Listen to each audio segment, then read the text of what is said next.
Life Management Science Labs would like to acknowledge that we live and produce this podcast on the traditional lands of the Wurundjeri people.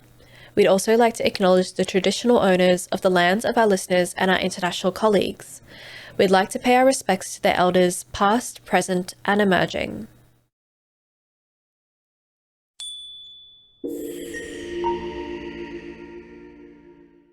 Hello and welcome to Self-Improvement Atlas, the personal science insight podcast produced by LMSL, the Life Management Science Labs. We are champions of life management science, providing structured insights informed by science and inspired by practice on key aspects of conscious living. Each week, we bring you scientific and practical insights on each element with the expert knowledge of professionals in the field. I'm your host, Aditi Kutty. Let's get on with the show. Hello and welcome to Self-Improvement Atlas, the personal science insights podcast produced by LMSL, the Life Management Science Labs. I'm your host, Aditi Kutty, and today I'm joined by Dr. Mark Williams. Now, Mark is a professor in cognitive neuroscience. He has 25 years experience in conducting behavioral and brain imaging research. You've taught at MIT in the US and various top universities across Australia as well.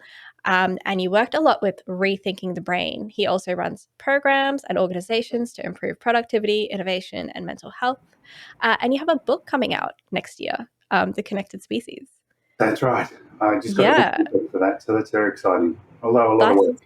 Yeah, absolutely. That's a lot of work that you've done kind of over the space of your career. And now on top of that, to write a book is a lot, for sure. We're going to be chatting about intelligence, specifically the link between intelligence and personality. Mark, welcome to the show. Thank you for having me. It's lovely to have you here. Before we kind of actually talk about, what our episode is about, we have a segment called Get to Know Mark Williams, where we kind of get to know you a little bit first. I'm going to throw some questions at you, and you don't have to think too hard. Just first thing that comes to your head. Okay. Cool. What is your favorite book? The Families and How to Survive Them by Robin Skinner and John Cleese, I think it changed my view of the world. And it was a fantastic read, which I read back, I think it was back about 1990 or so. And it changed the way I saw me and actually changed the way I was acting in the world, which was a huge change. And I think the reason for that is that I was a big fan of John Cleese, and he basically is very honest in that about his family life and all the struggles he had. So, that made me realise my life was pretty normal compared to his. Is John Cleese the one in Monty Python, or is he the one in Rat Race? I keep forgetting. There's two British actors that look very similar. Yeah, he's Monty Python, and all those, Life of Brian and so on. So he was huge when I was growing up, and it really did have a big impact on the way I saw the world, which was cool. Although I haven't read it for a long time, so it might not be as good as I remember. Maybe it's time for a reread. It's pretty small, so I could do it pretty easily. For sure. What about your favorite movie? It'd have to be two. There's Memento, which has Guy Pearce as the lead.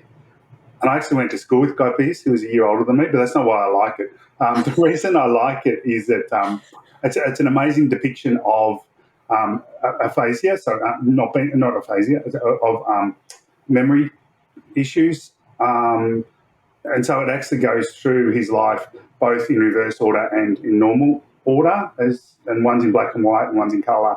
And he tattoos and writes notes to himself all the time because he can't remember anything from hour to hour. And it's an amazing depiction of that disorder. So I really love that from that point of view. And then I love The Matrix. And the whole series up until the third one. I don't think the third one was very good. But up until the third one, I loved The Matrix because it was a great insight into, I think, the way our brains work. And I always talk about that in neuroscience courses. So, I'm going to pick two. Two is totally fine. I feel like The Matrix is a really, really cool required viewing if you're a neuroscience student, regardless. Absolutely, yeah. And also Memento. If you're interested at all about the brain, it's a great depiction of what happens when the brain is damaged, I think, and an insight into that disorder. What about a podcast you're currently listening to? I'd have to say Inspired Change with Gunter. I'm actually writing another book with Gunter, so I'll put that out there. I'm not on Inspired Change. I have been on a couple of episodes, but I'm not usually on it.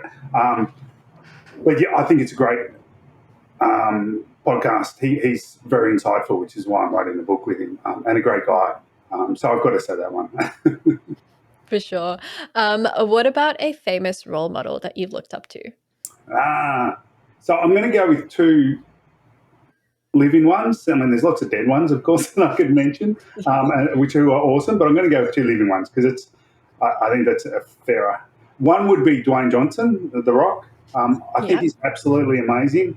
The way he's able to cross genders, the way he treats his children, or at least the depiction of the way he treats his children, the way he treats people in his past that have helped him out, and he still supports them and so on. I think, he's a really good role model for men. And then the other one would have to be Keanu Reeves. I think that the fact that he's so humble, even though he has so much money, I think that really shows a great person, someone who can continue to be humble, even though they have all that money in their back pocket. Both icons of the cinema, for sure. And what about the last course you completed? The last course I completed, when I was at MIT, I actually did. I sat in. I wasn't actually doing it officially. I sat in, which we call auditing, a course which was run by a physicist on the physics behind neuroimaging. So the physics behind MRIs and EEGs. Because at the time I was trying to become a Siemens sequence developer, which I did become. And that was amazing. That was a really cool course to do.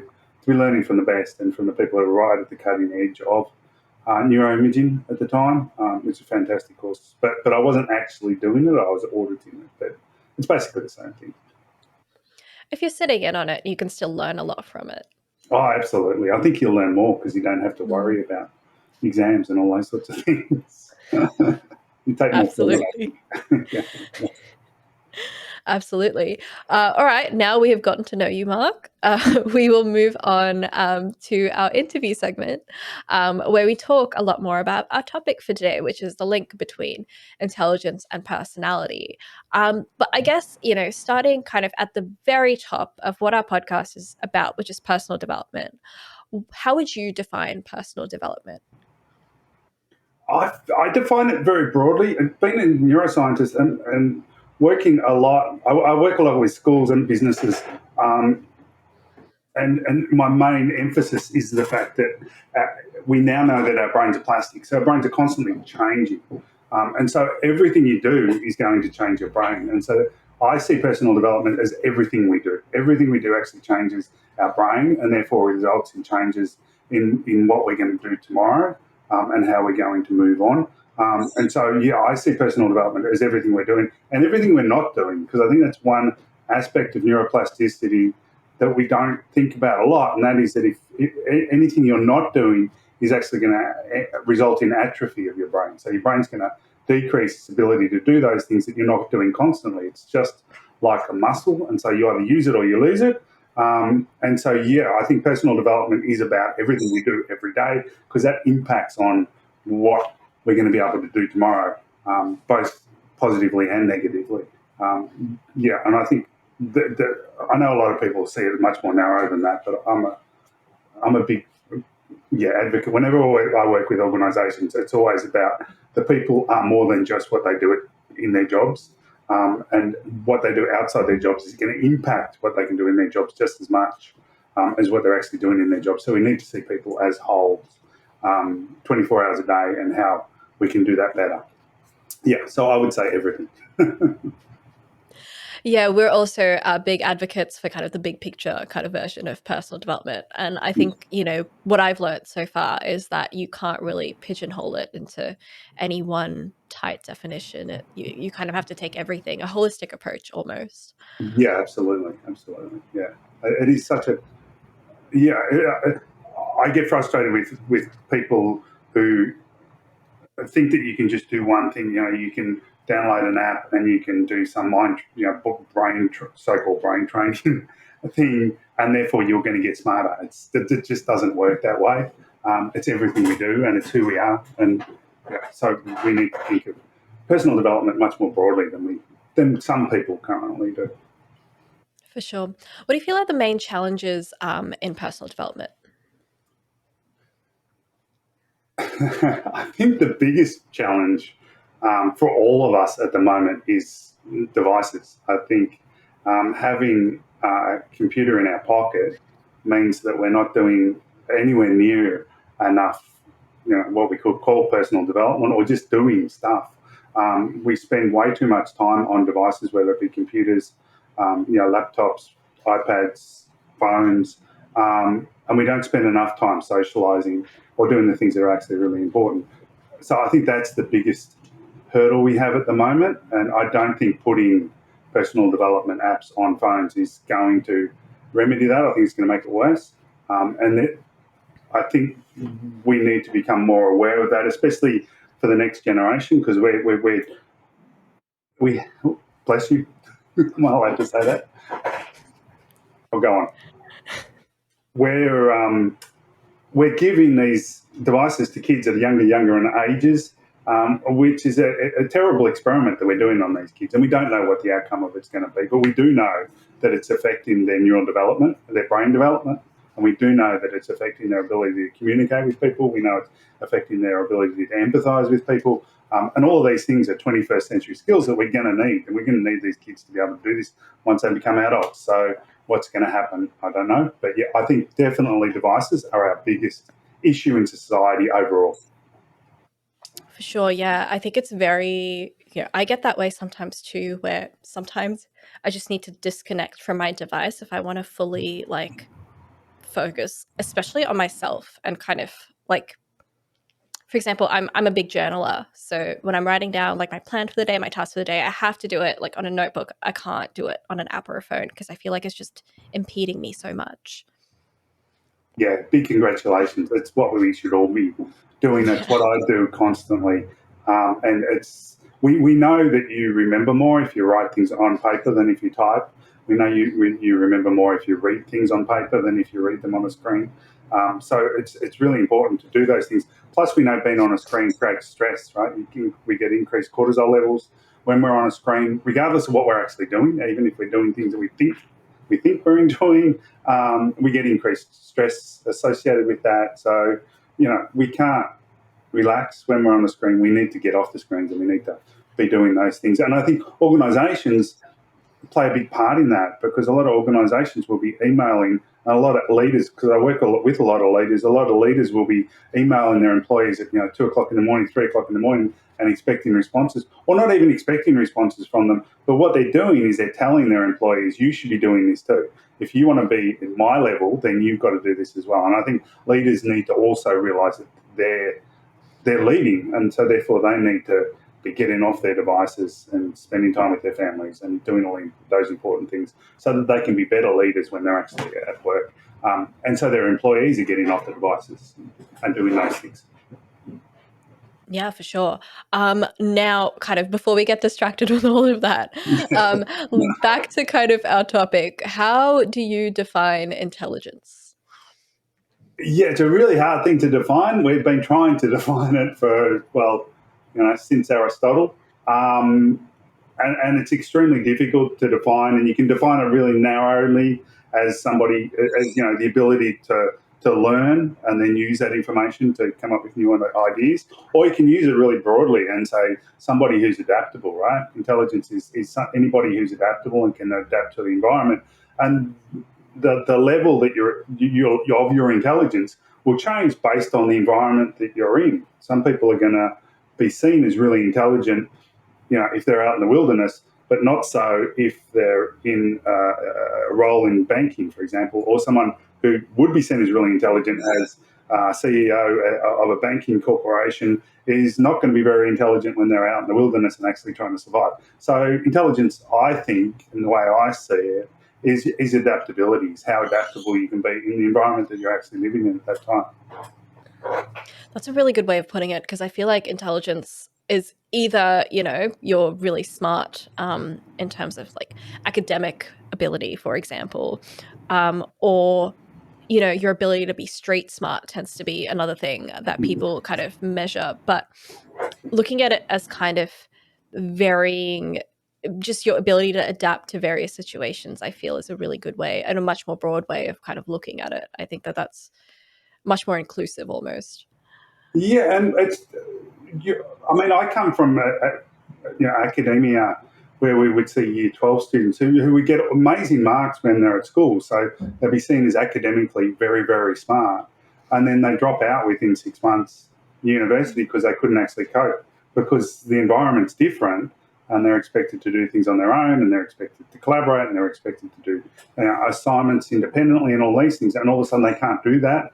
And so they need, to be intelligent, you need to be able to adapt to that, to be able to go from a school where you've got teachers telling you what to do and you've got very specific guidelines and so on to going to the university where all of a sudden you've got to be very independent and do things on your own. So, I saw that a lot. I saw these kids who were supposedly very intelligent completely bum out because of the fact that they weren't adaptable, right? And so it really made me realize it was more about adaptation than about just pure knowledge. Right. Yeah. I guess my question around that to kind of like expand on that is it kind of one measure that you kind of, is it a measure of adaptability? Sorry, let me rephrase. Is it like one measure of adaptability, or do you kind of see it as like multiple different forms of intelligence that you kind of have to move between? Yeah, great question. I mean, we know that there are different areas of our brain to store different types of memory. So the information we have is in different areas based on the information that you're actually storing. So, for example, your ability to get around in your environment is stored in one area of your brain, and then the episodes that happen, the things that happen to you, is stored in another area of your brain, and then your semantic knowledge, the knowledge about the things, your cups and your saucers and your car and all, they're in another part of your brain. So we know that we do store things in different parts of our brain. So from that point of view, yes, intelligence is different parts, if you like, or different abilities. And I also think that people probably, based on learned experience, are going to adapt to different environments very differently, right? Because somebody who's never ever been in jungle is going to be very stressed in jungle environment, whereas somebody who grew up in jungle is going to be very stressed probably in New York City, right? So it also depends on where the environment in which you've actually lived and grown up and learned how to survive. So yeah, it's a combination of all of those things, I think. Mm. Now, I guess, where does personality fit into this? How does intelligence impact personality and also vice versa? Yeah, again, personality is one of those things that's really hard to define. No one's really been able to define it well. We don't really understand what it is, or whether it's simply a construct that we've generated to make ourselves feel better about who we are, right? To actually put us in pigeonholes. We like to group things as humans, and especially social lives. So we like to group everything within our social life. So being able to say, "Oh, he's an introvert," or she's an extrovert," or "she's this," or "he's that," makes life easier for us because everyone's then, it's really easy summaries of what everybody's like. But there isn't any, we haven't been able to find anywhere in the brain, which is your personality, where your personality actually sits or where it actually holds. And all the research around personality is fairly shaky when it comes to any reliability the statistics that they use, don't result in anything which could actually be replicable. And so, therefore, personality is one of those things. I mean, that's hard to define because we don't have any good evidence that actually really even exists, except for our own personal experiences. But even our own personal experiences, when you think about it, don't actually fit with what we know. I mean, I'm very, very shy when I'm in social situations. So I would be classified as an introvert, but I love getting in front of an audience of 1,000 people, 2,000 people, 3,000 people, and presenting, and I'm very good at that, and I do it all the time. So in that situation, I would be called an extrovert. And a lot of people who know me in my working life think I'm an extrovert, and people who know me in my social life know I'm very much an introvert who likes to go surfing by himself and go to a pub with just one or two people and not to go to parties and so on. So, nobody really fits the molds of the personality criteria, and they change based on both what you think the person actually, how you think the person wants you to answer. So because they're all questionnaires, you can easily read those things and make yourself look as though you're whatever you want to be if you're intelligent enough to adapt to that situation. And also, it'll change based on what you're actually doing or why you're doing that personality test. So if you do it at home with your kids, you're going to fill it out very differently than if you do it when you're going for a job interview at a bank or whatever. So, personality is very fluid and it changes for us based on our situation, and it's adaptable. And so, yeah, again, it's one of those things which can't really be tied down. And whether it exists or not at all is a big question for me. Right, right. So it almost kind of feels like a high intelligence is just the ability to, I mean, I could be totally wrong here and feel free to just correct me, but feels like intelligence is the ability to mold your personality based on the situation. Oh yeah, perfect. I think it very much so, and we know those people who are really good at changing who they are based on the situation they're in, and therefore, I mean, great leaders do that all the time. They're able to talk to somebody in the street who is suffering and doing all those sorts of things, and then they're able to turn around and talk to another leader or a CEO or whatever in a suit in some fancy restaurant or whatever. And so they're able to adapt to all the situations, change their personality based on the situation that they're actually in, and be empathic towards both of those groups or any group or any person that they actually run into. You think of people like Mahatma Gandhi and these great leaders. They could just as easily sit down to dinner with somebody who was a beggar and have dinner as they could with the president of the United States. So I think absolutely someone who's intelligent is able to adapt and change their personality and change the way they treat people based on the Mm. situation.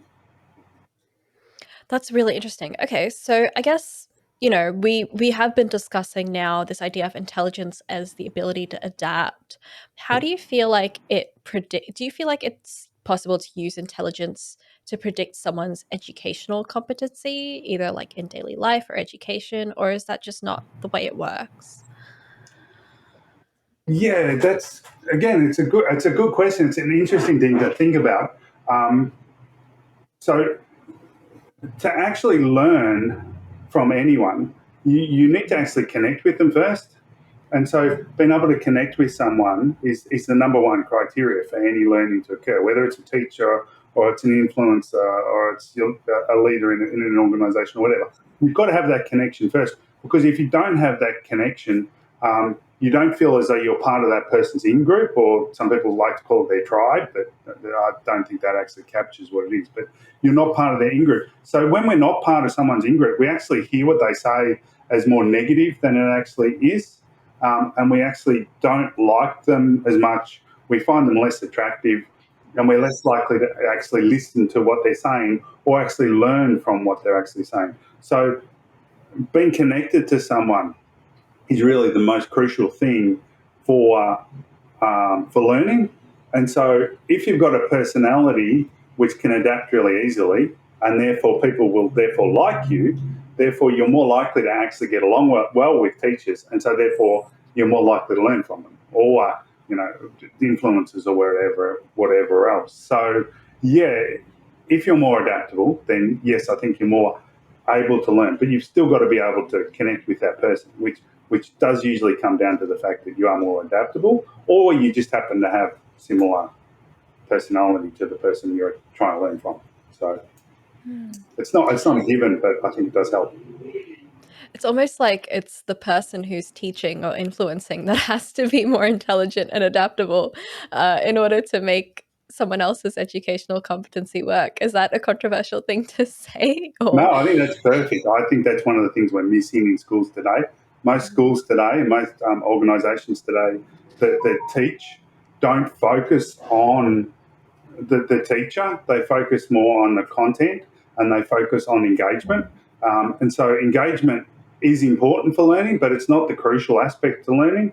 The crucial aspect is that first you've got to connect with whoever it actually is, and then you can engage with them. And I think you probably don't realise that's why you do it, but having the 5 questions at the start of the podcast is a way of actually connecting first, so then you can actually listen to me and you'll actually learn from me because you've hopefully made that connection with me. If I said the right answers, that you actually appreciate what I've actually said.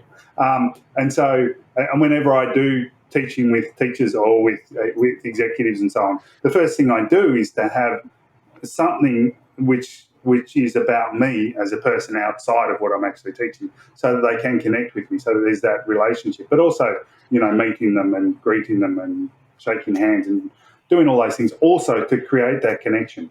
But teachers really need to learn that, regardless of what type of teacher.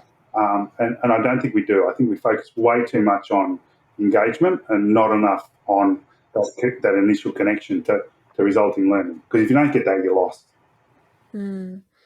Yeah. how can we enhance our intelligence, that adaptability? Mm, great question. So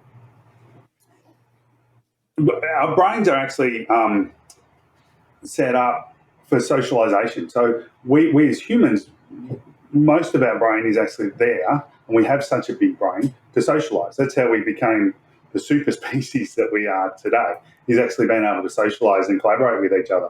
And we're the only species that is able to specialize. It specializes independently of everything else. So we can choose what we become. And the only reason we can do that is because we have this social brain that allows us to actually communicate with each other and allow other people to do other things than we do. And we all specialize in different areas. And socializing activates more of the brain than anything else we do. So sitting down and have a coffee with somebody, or going out for a drink, or going for a walk and a chat, or going to sit on the beach and chatting, that activates more of our brains than anything else we can actually do. And so that is better for our brains and better for our intelligence, better for our adaptability than anything else. Because actually having those the social communication is really, really difficult. There's lots of cues that go on. The person has and there's a prosody of the person's voice, there's a facial expressions, there's micro expressions that occur, there's a body language, there's pheromones that are given off. All of these things you've got to actually be constantly monitoring and adjusting your conversation and how you're reacting to this person when you're having a good conversation with someone. And so all of those things mean that you've got to be really adaptable and constantly adapting to what's actually going on. And of course, the more people you're doing that with, the harder it is, and therefore the more activation in your brain and the better it is for your brain. So yeah, the number one, the best way to decrease depression is to actually socialize. So socializing is better for us, depression or anxiety, than any medication we have today. So socializing is so good for your brain, but also for your mental health. So get out there and have a coffee with someone, or catch up with someone. Not over the internet though. It doesn't work over a screen because you don't get all that extra stuff that we get when we're actually face to face. So have a coffee with someone or get together and go for a walk or whatever you want to do. But socialize with people, and it really does increase your ability to think. Yeah, for sure.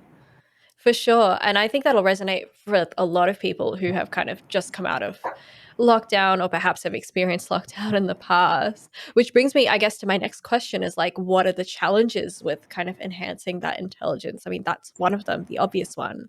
But also earlier you were talking about depression and anxiety. And as someone who has experienced both, I know that it's so hard to get the motivation to socialize with other people when you're in those states.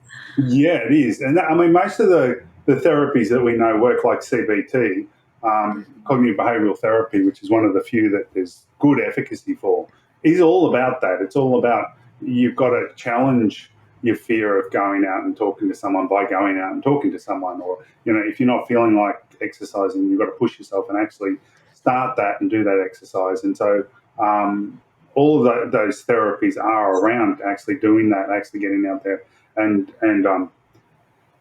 getting with people and interacting with people. But also, those therapies don't work if you don't have a connection with the therapists themselves. So, you've also got to remember that sometimes you won't connect with your therapist. And so, if that happens, you should move on and find another therapist, because the therapy is never going to work if you don't have a good connection with the therapist to begin with, to actually get that to work.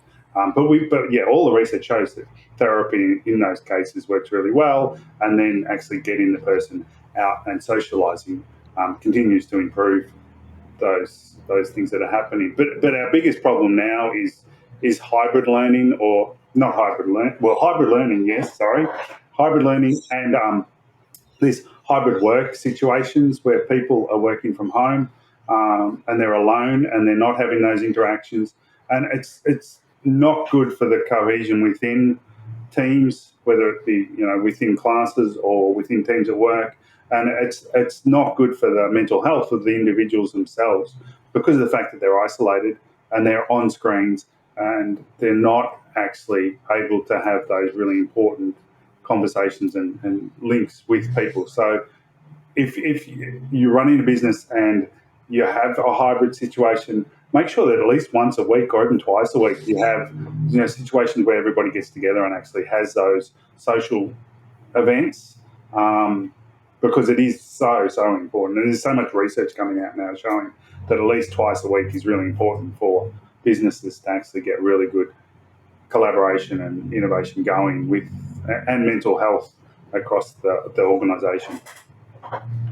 Yeah, I think a lot of people will definitely resonate with that one, because while not having to travel is great, it's also very isolating to have to work from home and not have your coworkers nearby, even just for like a little bit of banter during work, something as simple as that.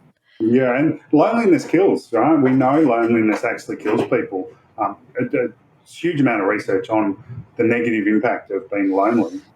And you don't even have to not be around people, but if you don't feel as though you're connected to the people you're around, you feel lonely. And that has really negative effects on your body, on your heart, on liver, on all sorts of areas, and your brain, and results in earlier death. So we need to be around people, because that's the way we've evolved for millions of years, and we can't turn that around in 2 years. So we've got to get back out there. Yeah, for sure. What are kind of some fun habits for like our daily life that we can use to train our intelligence or our adaptability? um, yeah, number one, you probably already realise, and I've said it already, but get out there and actually socialise with people is number one. Always, for me, is the most important thing, just chatting to someone. Um, Writing notes is really important. So using a notepad and actually writing notes is really, really good for retaining information, if you're trying to retain information, especially if you're reading on a screen, because reading on a screen results in less retention of information. So then if you write notes about whatever you're actually reading, you'll retain that information better, and it's working your brain by actually doing that. Being Having time to actually read novels is actually also been shown to be really good. So reading books, but it doesn't really matter what it is, but fiction is actually really good, because fiction takes us into other people's lives and takes us into other people's um, points of view. And there's quite a bit of research now showing that just by reading fiction, we have more empathy for different people from different backgrounds and different races and different sexes as well. So you can get more of an insight into the people around you by just reading fiction books. And so that again exercises all these really important parts of your brain that are involved in socialization, and allow you to actually understand people, be empathetic with them, and therefore be able to connect with them better. So reading fiction is a really important thing as well. But read non-fiction as well, because I have a non-fiction book coming out, so that's also important. Don't just read both, but make sure it's on paper. Don't buy things. Don't read stuff on the screen if you don't have to, because we get so much more out of the actual reading from paper. There's a visceral experience of actually feeling the paper. There's a smell of the paper, but there's also you retain more of the information when you do it that way. So the official scientific advice is to read one book, The Connected Species, which is out next year, and also any other fiction book of your choice. Yeah, absolutely. Thank you very much for that. Absolutely. Now we might move on to our kind of experiment debrief, where we talk about one habit or practice our viewers and our audience and listeners can employ to kind of get started with managing their intelligence and managing their adaptability. What is the practice that you would do to become an intelligent person? So every morning I get up at 6 o'clock. I set my alarm for 6 o'clock because it's before the rest of the family gets up. I go and drink one glass of water, and then I fill the glass up again while I'm making coffee. And then I sit down with that glass of water and drink that second glass of water before I drink the coffee. So I've had 2 glasses of water before I drink the coffee, but I need the coffee to get me going. I drink the coffee, but then I have a notepad that I go through. I have things written in the front, which are things that just remind me to be a good person, I suppose.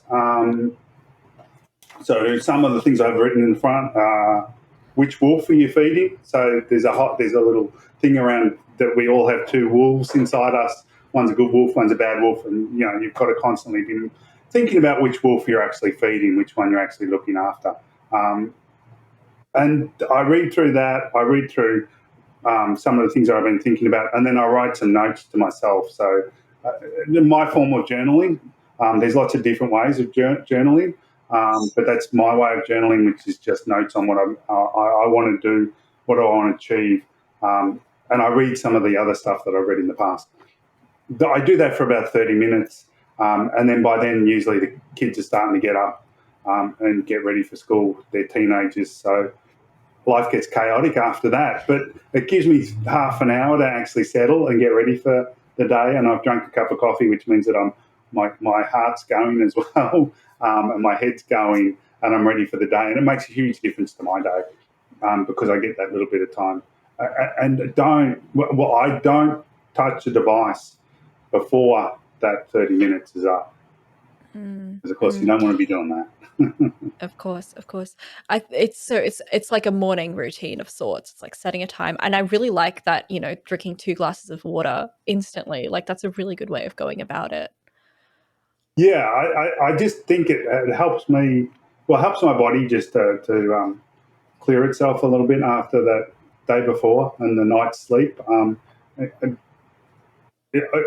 Breakfast, I don't tend to eat breakfast until about 11 o'clock. So it's a way of just keeping everything, keeping going. I do drink coffee though, which I know is not great, but everyone's got their vices. Yeah, Yeah, but I think the water is really good for us. for sure, for sure. What are 3 good things about this morning routine that you set up for yourself? 3 good things. One is it's early, so there's nothing around to distract me. So it's just my time. I don't get a lot of my time with teenagers and with work and running my own business now and writing and everything else that goes on. So it's 30 minutes, which is just me time, which I like.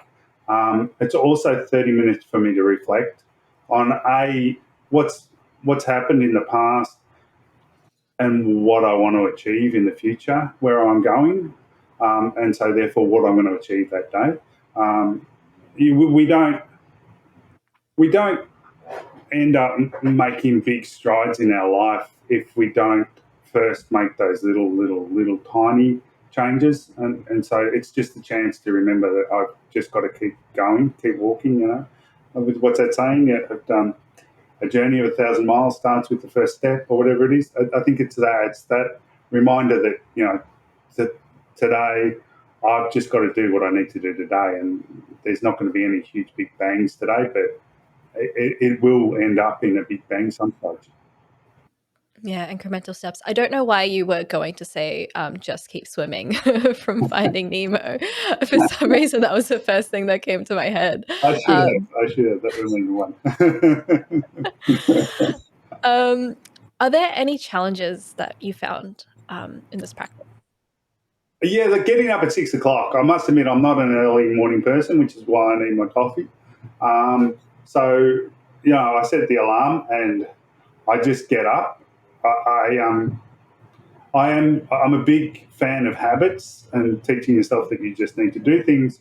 And so my view is, rather than I've got to get up because I've got all this stuff to do, I just go, I've just got to get up and drink a glass of water. So I get up and drink a glass of water, and then I go, okay, now I'm going to make coffee. And then I make my coffee and drink another glass of water. And now I'm going to sit down and look at my journal, and I do that. And so it's all about those incremental things. It's about the little steps. So yeah, it's definitely the getting up that's not good for me. I'm definitely a night person, or I used to be. Now that I get up regularly at 6 o'clock, I'm not so much a night person, but I'd like to be, but I'm not. But it's It good would be stuff. great if we could go the entire day without sleeping and didn't have to do any of that. But unfortunately, it is a human necessity. It is. It is. Now, obviously, this is something that you practice every morning. If, a listener or a member of our audience wanted to employ this, would you recommend the exact same routine for everyone? Is it always a 6 a.m. wake up time? Is it always kind of the two waters and the coffee and the notebook? So the coffee's optional.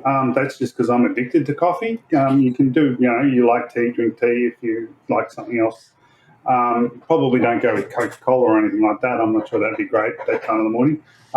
The two waters I think are essential. The notebook I think is essential, and journaling I think is essential. I think those things are really awesome. The time I don't think matters. It's just 30 minutes of time that you're going to have to yourself. So if you live alone, you could do it whenever you want, as long as you do it regularly, and as long as you do it the first thing in the morning. So I mean, if you are, I have a very good friend who's um, a professor over in the UK, and he works nights. He's one of those crazy people who he doesn't get to work till 2 p.m. and he usually works till 2 a.m. That's just his routine, and so he's not going to get up at 6 a.m. He's going to get up at 2 p.m. and do it then, rather than doing it at 6 a.m. So the time doesn't matter, just as long as it's the first thing you do in the morning, and just as long as you've got the time to yourself whenever you can capture that. So work out when everyone else in the house gets up and go 30 minutes before. So it's about having that time to yourself, essentially. It is, yeah. Yeah, so my son gets up at 6:30 every morning on like clockwork. It's just, he always has. So that's why my thing had to be 6 o'clock. For sure. Um, how do you kind of make the time to kind of do this every morning? Because you mentioned, you're not a morning person, and you've just been trying to form a habit of being a morning person. How did you set that up for yourself? Do you sleep earlier? Did you do it all at once? Did you do it incrementally? Yeah, I fell off the wagon quite a few times, especially weekends. It was like a Sunday. But every time I did that, I then found it harder to come back and do it on the Monday when I didn't do it on the Sunday. Um, it did take a while to for it to become automatic. Now the alarm goes off and I get straight away. But it did take quite a while for that to happen, especially because I was a night person. But now it just means I'm going to bed at 9:30, 10 o'clock now, rather than going to bed at 12 o'clock, 1 o'clock. So yeah, I was probably, I was tired um, for a little while. But I just started falling asleep earlier. Your body gets into a rhythm, and all the sleep research shows that it's not about what time you go to bed; it's what time you get up in the morning, and that you should get up at exactly the same time every morning, and whatever that time happens to be, and then your body will actually sync to that, and then you'll fall asleep at night at the same time. So, getting up whatever time it is, you should be doing it at the same time every day, whether it's during the week or the weekend. And sleeping on the weekend actually has a negative impact on your sleep during the week. So it's better for you than the way I was doing it before. But yeah, it did take a while, and I did fall off the wagon a few times. But I'm pretty good now. For sure. How do you feel that this kind of morning routine of yours, how has it impacted your personality, and well, not personality per se, but your intelligence and adaptability and your perception in life in general? Yeah, I'm a lot more productive now. Before it, I would have periods where I wouldn't sleep very well, and I'd be stressed about stuff, and I'd wake up and toss and turn and all the rest. And then when that happened, then I'd sleep in or be frustrated. Whereas I don't do that anywhere near as much now because of my sleep is much more routine now, and so my body just knows that at 10 o'clock I'm going to fall asleep because at 6 o'clock I'm going to get up, and so and all the sleep research shows that that works after a while once you get into that routine, um, and so that's much more positive for me for actually getting stuff done and being able to concentrate. And I'm actually a lot more motivated because I think I have that period of time when I'm not stressed. Then when I actually do get into work, when I do sit down and start doing things, I've already had time to relax. So then I don't feel as stressed. I feel much more motivated to actually get stuff done. I am much more productive around it. But then I have a whole bunch of things that I do to stay productive. So that actually helps too. But yeah, those are Well, probably it's about oh, sorry. It's about employing multiple methods kind of to help with all of that. This is just kind of one very significant one to start your day with. absolutely. Yeah, no, there are huge. Yeah, there's lots of distraction out there, and so we do have to control all that distraction to get stuff done. But this is, I think, a great way to actually be more positive and get more done. For sure. And speaking of like, I guess having multiple ways of improving productivity, intelligence, etc., do you have kind of a recommendation of another habit or a practice to be combined with the morning routine? Yeah, dozens, but the number one would be it's called the Pomodoro technique. It's called Pomodoro technique because it was designed by a couple of Italian researchers many years ago, and they used tomato timers um, to, to do the experiments, and that's why it's Pomodoro. But it is, you set a timer for 25 minutes, and you have the timer somewhere where you can actually see the timer so you can see it count down. And then you focus on just one thing for that 25 minutes. You're not allowed to do anything else, and you've got to have everything else turned off. So you can't answer your phone and you can't check your email and so on. So for 25 minutes, you're focusing on one thing and getting one thing done. And as soon as the timer goes off, you stop and you stand up and you do something physical, such as do squats or star jumps or dance or whatever you feel like doing, whatever motivates you. And then after 5 minutes of that break, you sit down where you're just doing something physical. You then sit down and start again. And then you do that 4 times, which is 2 hours. And then you can have a longer break. And it's been shown to be the most productive way to actually get stuff done. And it's been researched for 45 years now. And yeah, it's been shown to be more productive than any other method.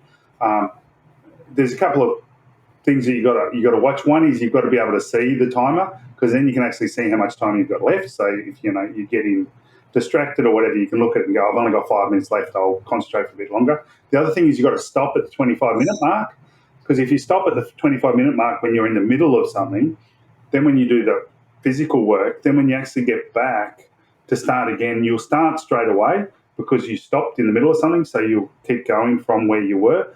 Plus, whatever you were doing will have been processed in your long-term memory, which you have no conscious access to, but it's back there and it actually does all our innovative work. So innovation and creativity doesn't happen in our consciousness; it actually happens in our long-term memory, which we don't have access to. So then, when you sit down again, you'll actually have more ideas than you had before before that break, before the 5 minute break. So you actually have more ideas, and you're more innovative and you're more creative if you do it that way, which is really cool. Yeah, but that's a great way to be productive. And there's a whole bunch of apps you can download for the Pomodoro technique, which it'll actually show you how much time you've got left. And for teachers and stuff, it'll actually then, if you're in a primary school, it'll tell you what to get the kids to do. If you're in a primary school and you're doing it with primary school kids, it'll tell them to do different things. Or if you're an adult, it'll tell you what to do during the break. So that, it'll say do plank for 5 minutes or whatever, depending on your fitness level. So it's a great way to actually be productive and get stuff done. But yeah, Yeah, that's a big thing with innovation and creativity. A lot of people think innovation and creativity comes from doing things like brainstorming and so on, and it actually doesn't. It can't actually occur if you do things like brainstorming sessions. There's other ways. There's important ways to be innovative and creative, and it's not the way we actually usually do it in businesses. Yeah, I think that's pretty interesting. Especially like I feel like that 25-minute kind of timer matches alongside, your half an hour in the morning. It's a very similar timing to that as well. So structuring everything in almost half an hour blocks, that makes a lot of sense, and it kind of helps you space out your day a lot better as well. Yeah, and a lot of people now, and I try to now have 35-minute meetings as well. Because if you're having a meeting for any longer than 35 minutes, most of it's just wasted time. So you actually structure all your meetings around the 30-minute mark or 25 minutes, so you've got a 5 minute to switch over. And again, you'll get stuff done and you'll actually go through the important stuff that you need to do without having a lot of extra, wasted time at the end of it where you're both tired and bored. Because our brains can only really concentrate for about 25 minutes on really deep thinking. So whether it's a meeting with someone, or an important meeting with someone, or whether it's trying to be productive and get stuff done, that 25 minutes is about the max that we should be doing at any one time before we do some reset. Yeah, yeah. So I guess morning routine and the Pomodoro technique, both very great kind of practices for you to employ and our audience and our viewers as well. I might now move on to kind of our open mic section, where you can talk about whatever you want for a few minutes, essentially. I'm assuming that you're going to want to promote your book. Yes, so I do have a book coming out in 2023 called The Connected Species.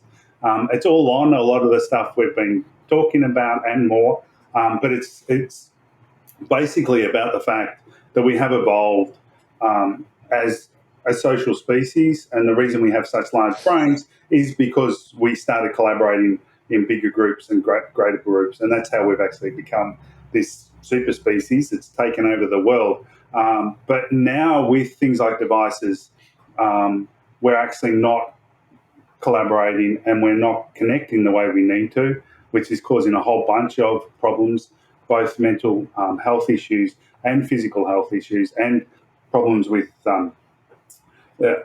connection and so on. So it's around all those ideas, but also how we can improve it, and a lot of answers to the issues that we're having at the moment, which is important. And I think we need to start thinking about the answers to the issues we've got rather than simply be going, oh, this is the new normal.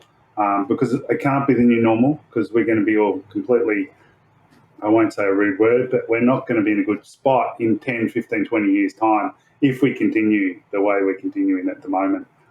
So that's what I'm on. It's also based on a lot of the stuff. Todd Sampson has a documentary coming out here on Channel 10, which will be on Paramount as well, so it'll probably go international. It's called Mirror Mirror,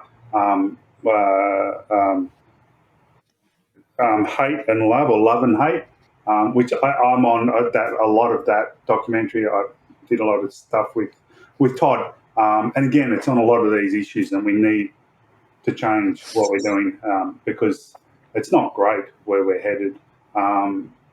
But we don't need to be heading in this direction. We just need to make a few tweaks to society and the way we're doing things. That's the main thing the book's about. So you should buy it. I think it's awesome. But it's about the answers rather than the problems. But it's also about understanding our brains better, and how we can be more intelligent, how we can be more creative and productive, and how we can actually all get along better. Yeah, for sure. Is it available for pre-order now? Like, how can people find more info on it? Yeah, not yet. I've signed the contracts, and then at the moment they're working on the cover art for it. as soon as the cover art's been okayed by me, it will then be available. So it should be available very soon. You can, if you go to my website, you can just sign up for my newsletter, and I'll be announcing when it actually comes up based on the newsletter. So I have a newsletter called Connected, which is just about what's going on, and I have little tidbits and so on, and book reviews and so on. So if people are interested, they could just sign up to the newsletter, and I'll definitely be keeping everyone informed as to when there'll be pre-orders available, which should be soon, in the next couple of months. Sure. Okay. And where can people find you and your website and your newsletter? So it's drmarkwilliams.com, nice and easy. So drmarkwilliams.com. You can just sign up to the newsletter there. It's got a little tag there to sign up. Or you can get me on LinkedIn again at drmarkwilliams.com.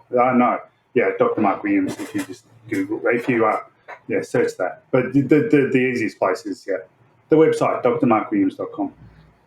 We should have a link. If you want to get me, if you've got questions, Dr. Mark at drmarkwilliams.com if you want to email me and ask me any questions. For sure. We'll put the links to your LinkedIn, your website, and all of that in the show notes as well, so our viewers can find you and learn more about all of that. But Mark, thank you so much for joining us today. I've had such a great time and I've learned so much. Thank you for having me. It's been really good, and it's been great questions. Have made me think, which is awesome. For sure. Those are always the best types. Thank you again. Thank you. You've been listening to Self-Improvement Atlas, the personal science insights podcast produced by LMSL, the Life Management Science Labs. For more episodes like this from 10 different life management perspectives, search LMSL on YouTube, Apple Podcasts, Google Podcasts, and Spotify, or wherever you get your podcasts, so you can get updated on everything we have to offer. We have a wide range of topics readily available for you to check out. If you enjoyed this episode, please consider rating our show, sharing it, and subscribing to our channel, as it helps us grow and bring you more quality resources. More of our work can also be found on our website at pe.lmsl.net, where you can join our movement. I'm Aditi Kutty. Thanks for tuning in.